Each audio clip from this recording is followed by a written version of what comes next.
For the television talk show Issues here on the grounds of Jackson, Mississippi, at the Capitol. From the Capitol to the Golden Triangle area in Columbus, Mississippi. I'm your host and executive producer, Rick Mason, along with my wife, Aisha Jefferson Mason. More to come. Check us out each and every Saturday morning on the all-new WLOB CW at 5:30 a.m. and Sunday nights at 10 p.m. on My Mississippi, where we're bringing you informative news and so much more to come. For the television talk show Issues. Greetings, and we're live here for the television talk show Issues. I'm your host, Rick Mason, and executive producer, along with my wife, Aisha Jefferson Mason. We're on the grounds here in Jackson, Mississippi, once again. And anytime I'm in Jackson, I come for a reason to be able to educate our people in the Golden Triangle area about our people who are from the Golden Triangle area, who are doing great things here in the state of Mississippi. Welcome to the show. Thank you. Glad to be here. We have Dr. Denise Jones Gregory. Welcome. Thank you. So glad to be with you today. And man, I tell you, it's been a moment. I tried to get with you before now, but your schedule is so hectic, and you're holding the seat as vice president here at Jackson State University. Yes. It's a pleasure and a blessing to be able to see these things come to fruition. It is. We're here today, and we're going to talk a little bit about what's going on with your life, what you've been doing, the journey from then until now, should I say. And everybody know you are one of the famous triplets, the Jones triplets. I am. Shout out to your father, Mr. Henry, and Miss Linda, for watching you guys take the legacy on to the next level. So talk to us, Dr. Gregory. How's everything been? Everything is going great. God is so good. You know, I'm so grateful to be able to be in the seat here at Jackson State to serve as the Vice President of Academic Affairs as well as the Provost. And so it's just been a blessing to me. And so God has been so good to me. Man, I tell you. So what are some of the duties and tasks that you have to take on here being Vice President? Yeah, thank you for that. So in my role, I serve as the Chief Academic Officer. So I'm responsible for all the academics that across the university. So all of our great faculty who are here at Jackson State, they make up of course, the academic enterprise of the university. From there, they all report to their department chairs, depending on what department you're in. We then have our deans who also oversee our chairs, and then the deans report directly to me. So everybody who's a part of academics, our wonderful faculty that are here at Jackson State, they all are responsible for the enterprise that we bring to our students, and so I'm ultimately responsible for all of that. So how many employees would that actually consist of? So for full-time employees, we probably have about 350 full-time faculty members, right? And then our adjunct pool makes up about an additional 150, 200 faculty that are here with us. Wow. So that's about 450 people, 450 personalities that you have to juggle day to day.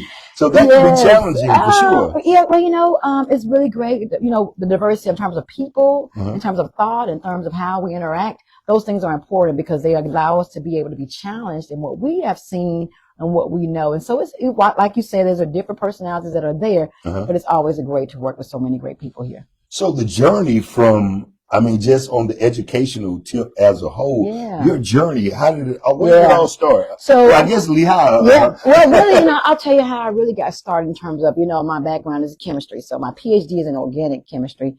And it really all started in 7th grade with Miss Johnny Walker. I don't know if you remember Miss Walker. But Miss Walker, you remember Miss Walker. Yes, Miss Walker. So Miss Walker was a 7th grade science teacher when we were at Hunt. And so, of course, she had us all doing science experiments. And so I remember clearly what my science experiment was. It was, does the color of food affect your appetite? And so I took popcorn and I dyed it all different colors, right? Had I known back then what I know now, popcorn is a big thing now with all different colors, but I took popcorn, just some plain popcorn, and I dyed it green, yellow, orange, white with the food coloring. And I placed it on the table, and the students, of course, back then they came by and they chose what colors they thought were appealing to them by the way they looked. Wow. And so we're looking at does color really affect how you eat things? And which we know it does. So back then. It excites you or give you because when you see something that doesn't look right, you're like, I'm not going to eat it. So that was what I did in the 7th grade. And it got me really interested in, taking that data that I received and recognized and say, okay, 10 people like this color, 5 people like that. Taking that data and being able to manipulate that. And she was so instrumental in just exposing that to me, to making me see that, oh, this is something that you might be great at, you know, that you could really do. And so that's kind of where my science journey started there.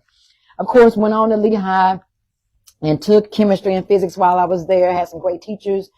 Miss Nichols taught chemistry there, and all that those great people. Well, one teacher I can remember biology because I mean, one time I remember one time I took science forever because I couldn't make it to the biology stage, but you had to take it to graduate. Right. So, Mr. Coleman, Mr. Coleman, Mr. Coleman. It would be 0 degrees outside. He have the windows open. You're not going to go to sleep in his class. Absolutely we had to do the bugs or the insects. And we had to learn, we had to learn each and every bug that we would go find. Yeah.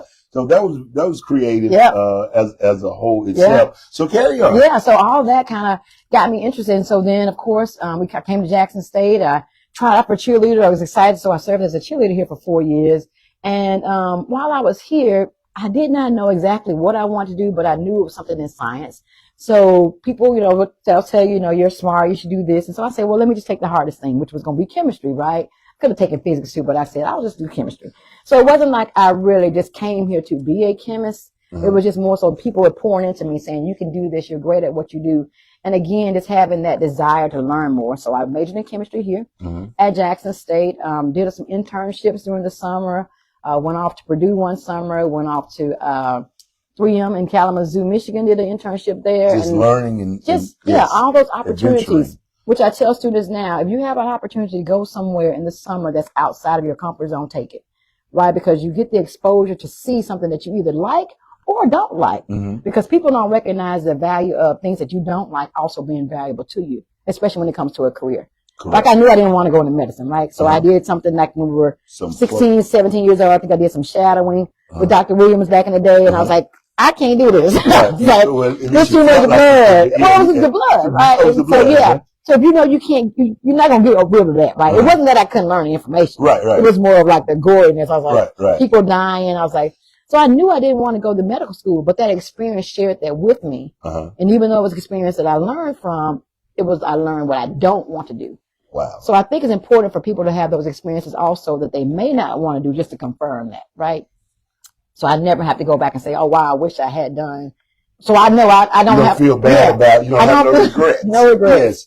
So I don't have to tell everybody, I wish I had gone to medical school. No. I mean, it goes back to, because my sister, Dr. Gandy, I think she started out saying she was going to be a physical therapist and ended up being a pharmaceutical. That's right. You know, so it's the mindset of going through college and growing up. You say you want to be this as a kid. I wanted to be a truck driver like my father as a kid. But no, I wouldn't. Getting on that road and, you know, that's just, you got to be prepared and built for those type things. So I started utilizing what the teachers said. I was a class clown and talkative all that. So I put it to work. That's you right. know, so that's right. Blessings on that. So right now at this present point, would you have ever thought or dreamed of saying, hey, I'm going to be the vice president of the actual university that I graduated from? Absolutely not. You know, God is so good. So I'll continue that journey of mine. So after I left Jackson State, I went to Georgia Tech and I received my PhD in organic chemistry. And again, thinking that, you know, the chemistry is going to be the pathway for me. I'm going to be involved. I'm going to go work for some big corporation and company.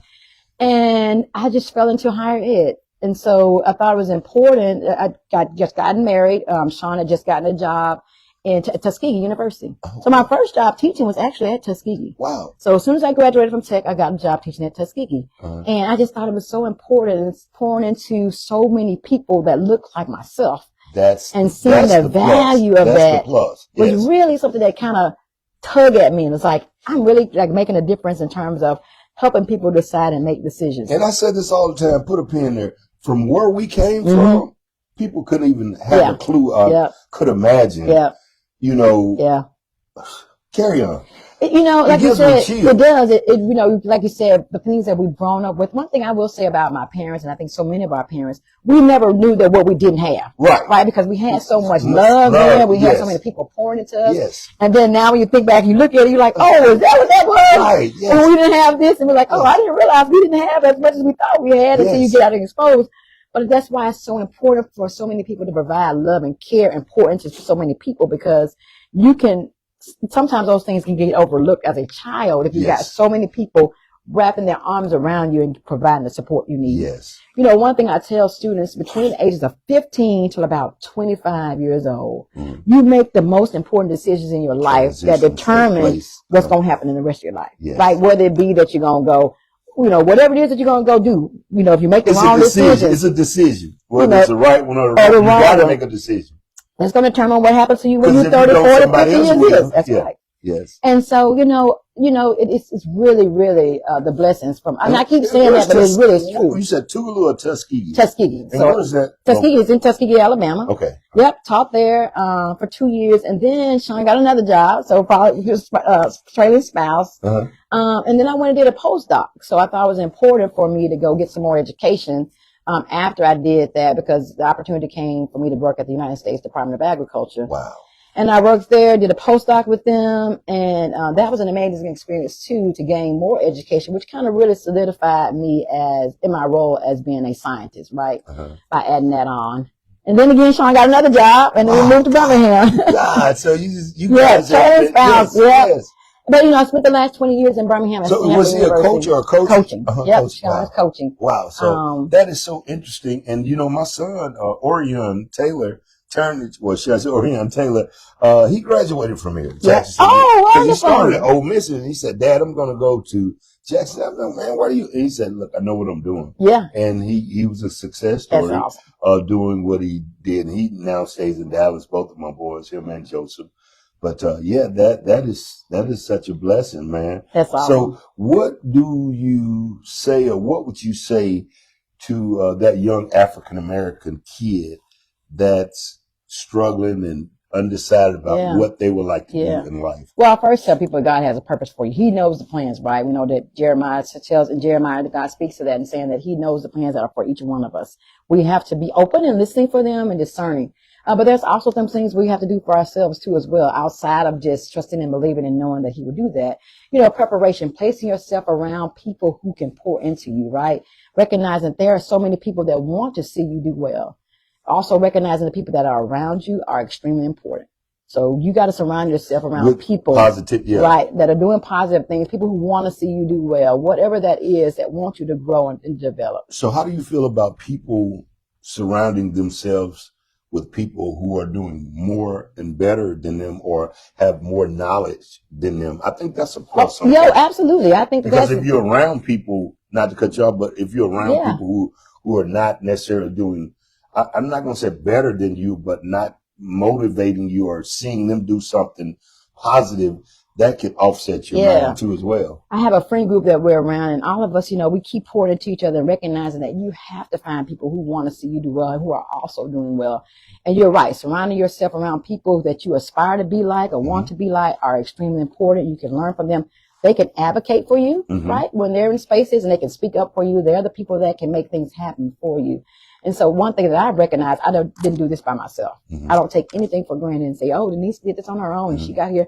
Absolutely not. There's always been someone that has spoken up for me, someone that said, Denise can do this, or, put her here and do that. So those people are important to have, That's that have those. interesting. Yeah, to Because have you to can be put you good there. by yourself, but you can be great with the team. Absolutely. Absolutely. You can't do anything on your own. If anyone tells you that, they're not telling you the truth. You can, but it's not going to be, you're not going to get, well, no, you can't, because God controls That's everything. right. But again, without something to motivate you or push you, it's going to have you in a scramble. Absolutely. Absolutely. So We'll those be, are back, important. we'll be back in just a moment after these television commercial breaks. We're sitting here on the grounds of Jackson State University on the 7th floor. And I'm excited to be sitting here with one of my childhood friends. It's three of them: Denise, Dion, and DeWanda. And all of those are educational gurus, I want to call them. Your sister is the superintendent. Assistant superintendent. Assistant superintendent here at Jackson School System. Yep. And your other, DeWanda's in Birmingham. She's in Birmingham, assistant principal. System, right? Yeah. So that's a beautiful thing. But we'll be back in just a moment. 662-386-6064. Either email the show at issuestalkshow@gmail.com.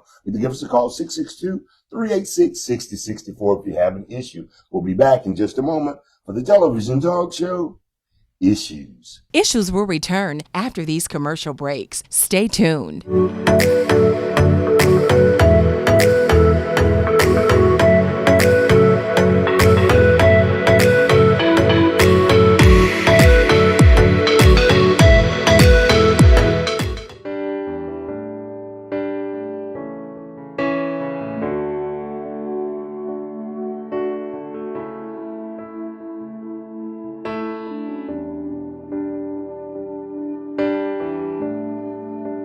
It's all about rock bottom furniture in the Gateway Plaza Shopping Center in Columbus. Go by and check out Chris and the crew at any of his locations. It's always 90 days, same as cash. Buy now, pay later, no credit check. Beat the tax time rush. Low down payments, plenty in stock, fast delivery. Starting layaway note for tax time. Appliances, furniture, refrigerators, stoves, couches, love seats, bedroom sets, accessories. Rock Bottom Furniture at all locations have all of the great savings that you can depend on. Refer a friend spending $1,000 or more and you will receive $50 cash in your hand. So go by and check out Chris Carter. Rock Bottom Furniture right here at 201 Alabama Street. Sales going on now. Come by and use our no credit check, our same as cash options. Buy now, pay later. Use our layaways. Plenty of inventory. Lots of delivery spaces open. Come by and see us and get yours today. Beat the rush. Come by and see us. Rock Bottom Furniture, 201 Alabama Street in the Gateway Plaza Shopping Center in Columbus. It's all about Rock Bottom Furniture. We're back for the television talk show Issues, sitting here with Dr. Denise Jones Gregory, and we're having a great sit down just talking about her journey through the educational atmosphere as a whole, and some of the things that she have faced during her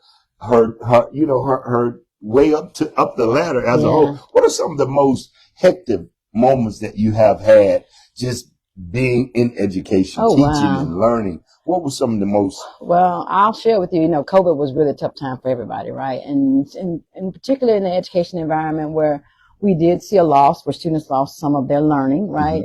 Because it was there. I had my own child myself. I have one daughter and I have a bonus son. He's an adult bonus son, but I did have one daughter that was going through that time. And I think all educators struggled during that time. In higher ed, we saw a disconnect from students feeling apart, their mental health also being challenged also as well. So I would say that's been one of the toughest journeys for me in higher ed. Mental health is something serious too as well, but carry on. Yeah, I just think that's just kind of been one of my toughest journeys to get through. I'm grateful for that. But I think also it taught us some things that allow us to be able to function now in spaces that we never knew that we could. And that's the delivery of online education. And how did you adjust to that online? I mean, how did you adjust to it? Yeah. So I was actually teaching. So this is my first year not to teach anything because of this new role that I have. Prior to that, I served as the associate provost at Stanford University, but I still taught one class. And so during that time when COVID came, I was teaching the class. And so to really adjust to try to teach organic chemistry online was, it was challenging, right? But the different things that we were able to create in terms of the Zoom and having access to that, and making sure that you had access to whiteboards that you could use on your computer. You really, really had to be really thoughtful about how you could deliver that information. And then also, I think some empathy had to come in, right? And some compassion for the students and their learning had to come in. And so timing, because you had to be patient with them getting on board, catching up with that type of situation. Yeah.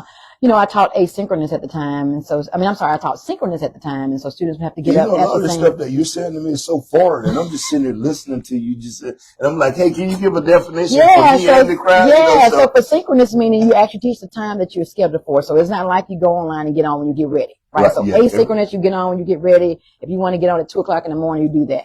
Synchronous is mean that we're both at the same time. I'm on in at 9 o'clock and you on at 9 o'clock, right? And so because it was if they don't do it at the time that you do it, they would have to go back and they would have to go back or you're not physically there. So do they have anything that they can go back and look at and say, hey, this is what Dr. Gregory was speaking on? Yeah. So the great thing about Zoom, we could record lectures and all that. But you get so much more when you're there and I'm there at the same time. Hands on, yes. And so for some mornings, some people will wake up and, you they turn their camera on and you will see some things. It's like, what are you doing? Yeah, what's going on in the background? There's a lot of that. Yeah, a lot of that. Yes. But for the most part, the students were great, and we all just kind of, we actually got really close during that time because, you could, you would wake up and of course you would just have the top part, as long as you had the top part on. And you could be in a pajama bottom at the bottom. Yes. So you probably saw a lot of crazy things. It was good. It was, I've never really thought about it, reflected on it in terms of the teaching portion of it, but,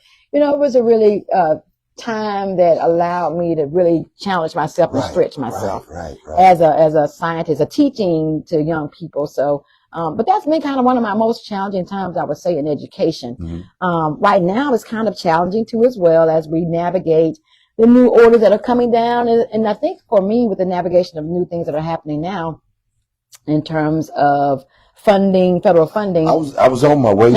I was on my way to that. it's just more so that, we just have to be prepared for it. So, I'm just trying to be prepared for it. So with this being a HBCU university, and the talks are all over the place about the President Trump is saying he's gonna defund different situations with HBCU colleges. How does that? I mean, how do you guys feel about? Well, hearing he's actually, actually there in terms of HBCUs, there is actually a push in his administration to support HBCUs. So, I think wait. for HBCUs, He's pushing.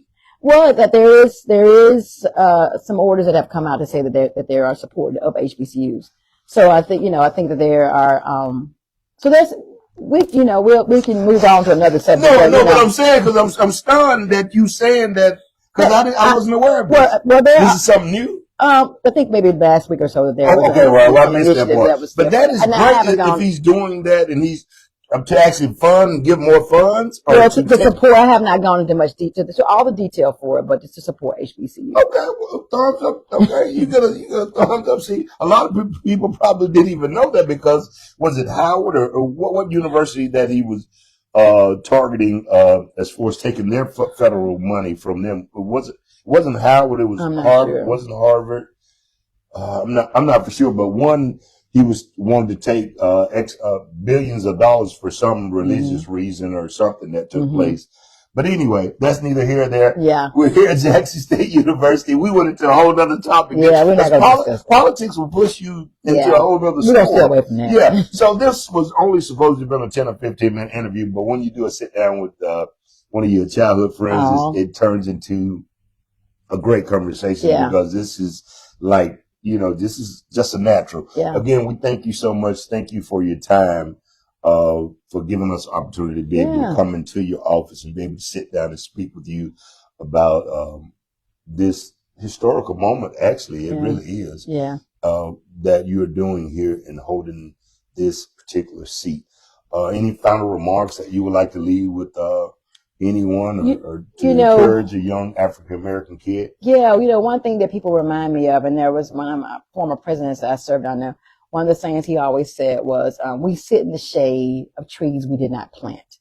And, if you really think about that, we are here because of so many people that have come before us, right? Yes. That have fought for us to be here. That's why greatness is so important. Yeah. I don't take that for granted, right? My grandparents, my grandma, Mama Sarah, Rebecca, my grandma, Rebecca, my granddad, my mom, my dad, so many people that have not been able to do so many things that we're able to do now. And they're able to see it. Yes. And they laid the foundation, right? They planted the tree for us so that we can sit in the shade and enjoy all of this that we have. And so you can't take that for granted. I always have to remember where you come from. And so that's why I thought it was important for me to sit down with you. Because, we cannot ever think that we are more than anyone. No. We can't ever think that we have gotten, where places that we are and forget where we come from. Yes. So it's always important for us. So I do want to share that to the young people that may be watching is don't forget where you come from or who helped you to get there, because it's always important to know that you have someone who's standing behind you and that's holding you up. Holding you up, man. That is, man. That's a beautiful thing. I almost lost my thought there because you think about that saying, right? Because it's really powerful, right? It's powerful. When you think about that, so many people that planted those trees for us to be here, to enjoy the shade, right? Man. They never saw it, right? Right.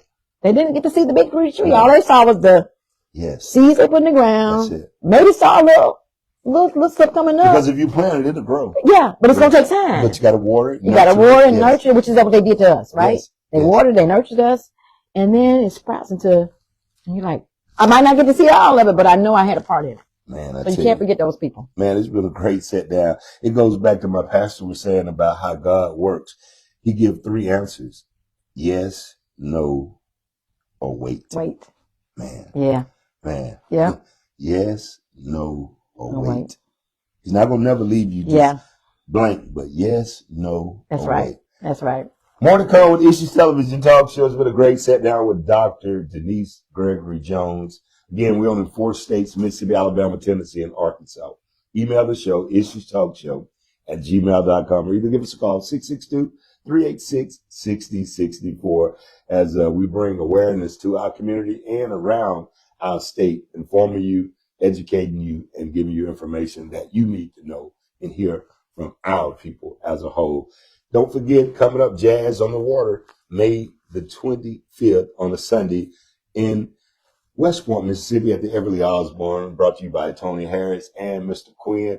I'll be the MC for that event as well, so you don't want to miss that. Plus, Mother's Day Day Party Luncheon, brought to you by State Representative Kabir Kareem. That's going to take place this Friday for all the mothers. You know, you've been doing it for over 20 years, feeding the mothers in the community. But this time, you want to give them a chance to be able to let their hair down, enjoy themselves with music and speaking and different things of that. And it's all free, like it's always, and it's all white. So be sure to come out and attend that particular event. Plus, join us each and every Sunday morning at Southside Missionary Baptist Church Incorporated, where we're located 100 Nashville Ferry Road East in Columbus, Mississippi, where we're loving God, loving people, and making disciples. And our pastor is Pastor Rayfield Evans Jr. And we start off each and every Sunday morning at 10 a.m. or Wednesday night Bible study.